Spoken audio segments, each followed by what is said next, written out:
તારીખ 31 જાન્યુઆરી રક્તપિત્ત રોગ દિવસના અવસરે ભાવનગરના આનંદનગર આરોગ્ય કેન્દ્ર દ્વારા રક્તપિત્ત રોગ અંગે લોકજાગૃતિ ફેલાવવા માટે વિશેષ માહિતી લોકો સુધી પહોંચે તેવું આયોજન કરવામાં આવ્યું।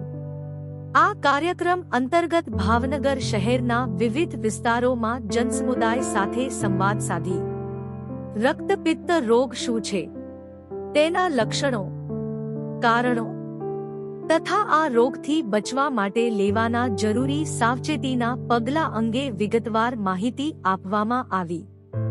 આ લોકજાગૃતિ પ્રવૃત્તિનો મુખ્ય હેતુ જનતામાં આરોગ્ય પ્રત્યે જાગૃતિ લાવવાનો અને રક્તપિત્ત જેવા ગંભીર રોગથી બચવા માટે યોગ્ય માર્ગદર્શન આપવાનો રહ્યો।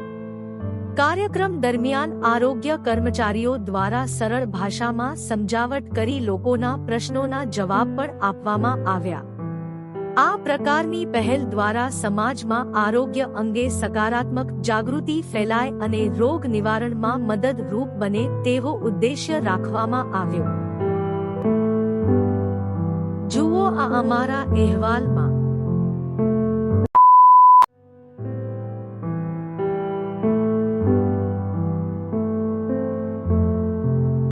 આવતીકાલે 31 જાન્યુઆરી એટલે રક્તપિત્ત વિરોધી દિવસ તરીકે ઉજવણી કરવાની છે। અમે આનંદનગર આરોગ્ય કેન્દ્ર માંથી આવીએ છીએ।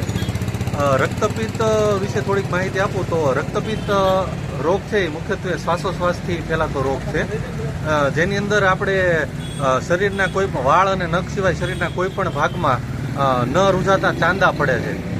ચાંદામાં કોઈ સંવેદના હોતી નથી, એની અંદર આપણે ચીપટો ભરીએ કે કોઈ અંદર આપણે પિંચ કરીએ તેમાં કોઈ સંવેદના હોતી નથી, જેને આપણે રક્તપિત્ત નામનો રોગ કહીએ છીએ। 1875ની અંદર ડૉક્ટર આર્મર હેન્સન નામના વૈજ્ઞાનિકે રક્તપિત્ત નામના રોગની શોધ કરી હતી। અત્યારે આપણે 31 જાન્યુઆરી રક્તપિત્ત નિવારણ દિવસ તરીકે ઉજવીએ છીએ, તો એના અનુસંધાને આપણે આનંદનગરના વિસ્તારમાં લોકોને જનજાગૃતિ માટે રક્તપિત્ત વિશે માહિતી આપવા માટે અમે આવ્યા છીએ। એટલે આ રોગ છે એ રોગ કઈ રીતે ફેલાય છે અને કઈ રીતે થાય છે? મુખ્યત્વે શ્વાસોશ્વાસથી ફેલાતો રોગ છે। બેક્ટેરિયા લેપ્રસી માઇક્રોબેક્ટેરિયમ લેપ્રી નામના બેક્ટેરિયા હોય છે, એનાથી આ રોગ ફેલાય છે, શ્વાસોશ્વાસથી ફેલાય છે। રોગના લક્ષણો શું હોય છે? લક્ષણોમાં આપણા શરીરની અંદર ચાંઠા પડે છે। ચાંઠા એટલે ગોળ કલરના મરૂન કલર જેવા ન રૂજાઈને એવા ચાંઠા પડી જાય।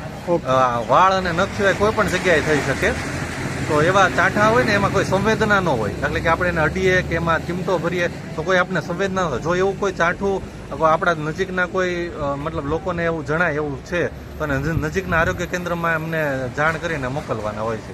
આમ મચ્છરથી ફેલાય છે? ના, મચ્છરથી નહીં, શ્વાસોશ્વાસથી આ રોગ ફેરાય છે। ટચથી? આજથી આપણે કોરોના ટાઈપ ટચથી થાય શકે?